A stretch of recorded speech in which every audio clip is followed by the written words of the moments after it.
Bonjour et bienvenue sur le One Forest Vision, le podcast qui décrypte la biodiversité animale et le bilan carbone forestier en Afrique centrale. J'ai la chance aujourd'hui de recevoir le professeur François Bretagnol, expert en biologie de la conservation et sur les changements anthropiques. Vous allez nous expliquer les enjeux de votre mission et surtout le lien qu'il y a avec le One Forest Vision. Bienvenue. Est-ce que vous pourriez brièvement vous présenter, s'il vous plaît ? Oui, alors donc je suis professeur à l'Université de Bourgogne et ma discipline de recherche, c'est de l'écologie. Et de l'écologie des communautés, et notamment les interactions biotiques. Et dans cette discipline, je m'intéresse particulièrement aux interactions entre les arbres et les vertébrés frugivores et herbivores. Et donc, ce qui m'intéresse particulièrement, c'est le rôle de ces vertébrés dans la dynamique forestière, et in fine sur les grands cycles écosystémiques, et notamment le stockage de carbone. Et par ailleurs, on s'intéresse aussi beaucoup aux conséquences de l'altération de ces communautés de vertébrés sur le futur de ces forêts, sur la dynamique forestière, etc. En gros, dans les forêts tropicales, les 3/4 des espèces d'arbres produisent des fruits charnus qui sont consommés par les animaux et qui dispersent leurs graines. Et donc, c'est des acteurs extrêmement importants à ce titre-là de la dynamique forestière. D'accord. Très bien, mais justement, comment vous expliqueriez que les espèces frugivores et herbivores influencent la régénération forestière et surtout la séquestration de carbone ? Quel est le lien ? Alors le lien, c'est à travers ces interactions justement. Donc il y a tout un processus de dispersion. Il y a énormément d'espèces qui sont dispersées par ces animaux. Et il se trouve que ces espèces, et notamment les espèces qui sont dispersées par les grands vertébrés tels que les éléphants ou les primates, ces espèces ont généralement des tailles assez importantes et ont une densité de bois. C'est un des paramètres. La densité du bois, c'est un des paramètres qui influence la séquestration de carbone. Donc ces espèces dispersées par ces gros animaux ont une forte densité de bois. Et par ailleurs, les éléphants, peut-être qu'on en reparlera un peu plus tard, ont aussi un rôle majeur en termes de perturbation, c'est-à-dire qu'ils créent énormément de mortalité chez les espèces ligneuses.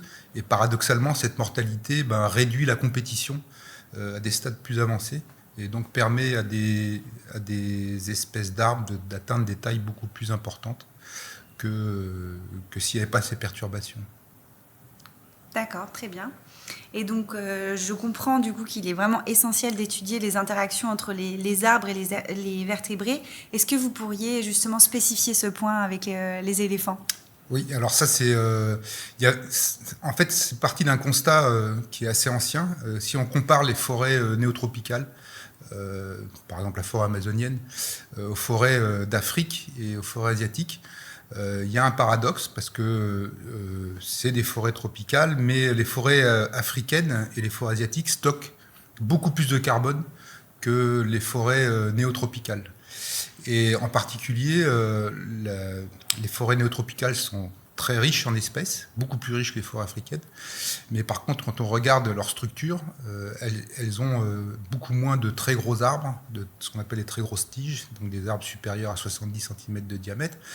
Et depuis longtemps, il y avait une hypothèse qui courait pour expliquer ça, qui consistait à dire que la mégafaune néotropicale a été exterminée au néolithique, donc avec la colonisation humaine du continent américain, et que cette mégafaune avait probablement un rôle très important dans la structuration des forêts.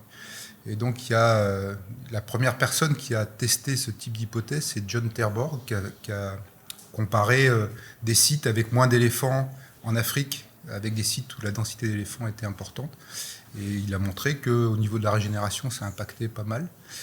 Et nous, on a, avec quelqu'un avec qui j'ai beaucoup travaillé, qui s'appelle Fabio Berzaghi, on a d'abord modélisé l'impact des éléphants en termes de perturbation, en calibrant sur des sites où il y avait des éléphants et d'autres sites où des éléphants avaient disparu depuis pas mal de temps. Et donc le simple facteur perturbation explique une énorme quantité de stockage de carbone. Ça, c'était le premier papier qu'on a publié là-dessus. Et dans un deuxième temps, on a utilisé des régimes alimentaires d'éléphants, de forêts qui avaient été publiés sur toute la zone forestière africaine. Et on a montré que les préférences alimentaires des éléphants en termes d'herbivores, pas de frugivores là, mais d'herbivores, allaient vers des espèces qui étaient plutôt pauvres en fibres et riches en azote.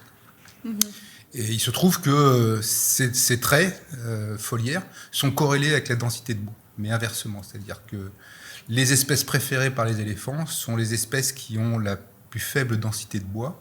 Les espèces qui sont plutôt évitées par les éléphants sont les espèces qui ont la plus forte densité de bois.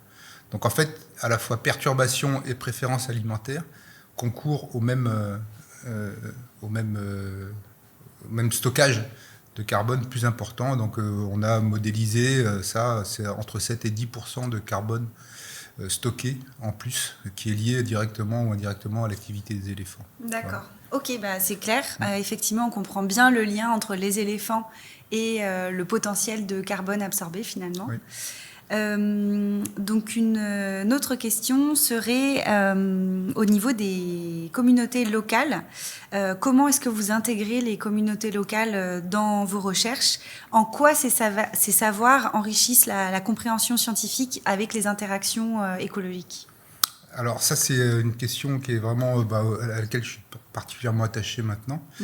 En fait, j'ai co-encadré, on était plusieurs, avec Colin Fontaine notamment du Muséum d'Histoire Naturelle et du CNRS. Et donc on a co-encadré une thèse de Clémentine Durand-Bessard qui à la base s'intéressait au réseau d'interaction sur l'Afrique forestière tropicale. Et Clémentine a fait un séjour à côté du parc de Moukalaba-Doudou.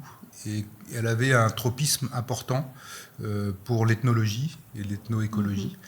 Et donc on s'est dit, à force d'aller sur le terrain avec des pisteurs, etc., on constate très très rapidement qu'ils ont des connaissances énormes sur des comportements alimentaires des animaux, notamment des vertébrés. Et donc on s'est dit que ce serait intéressant de questionner leur savoir sur une interaction assez simple, c'est-à-dire entre des arbres qui produisent des fruits charnus et des frugivores. Et donc elle a fait un questionnaire, elle a questionné un village là-dessus, et on a obtenu... Vous saviez lequel? C'est à Doussala. À Doussala, ok. C'est là où on travaille à okay. côté de Moukalaba-Doudou.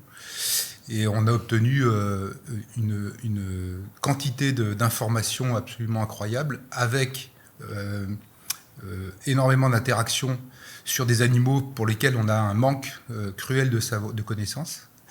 Et puis aussi une ségrégation assez intéressante entre les connaissances des femmes et les connaissances des hommes. Ce n'est pas les mêmes groupes d'animaux qui sont connus par les hommes et les femmes. Et donc ça nous a vraiment interloqués.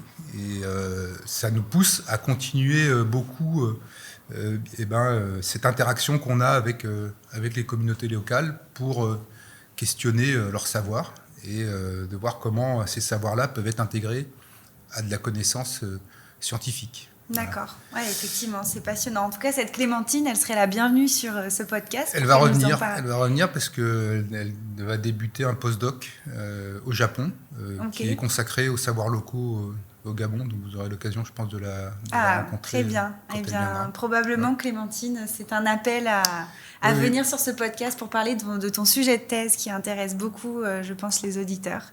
Oui. Merci pour cet éclairage. Et la dernière question sera plus en lien avec l'OFVI, donc le One Forest Vision initiative issue du sommet international qu'il y a eu en 2023 à Libreville.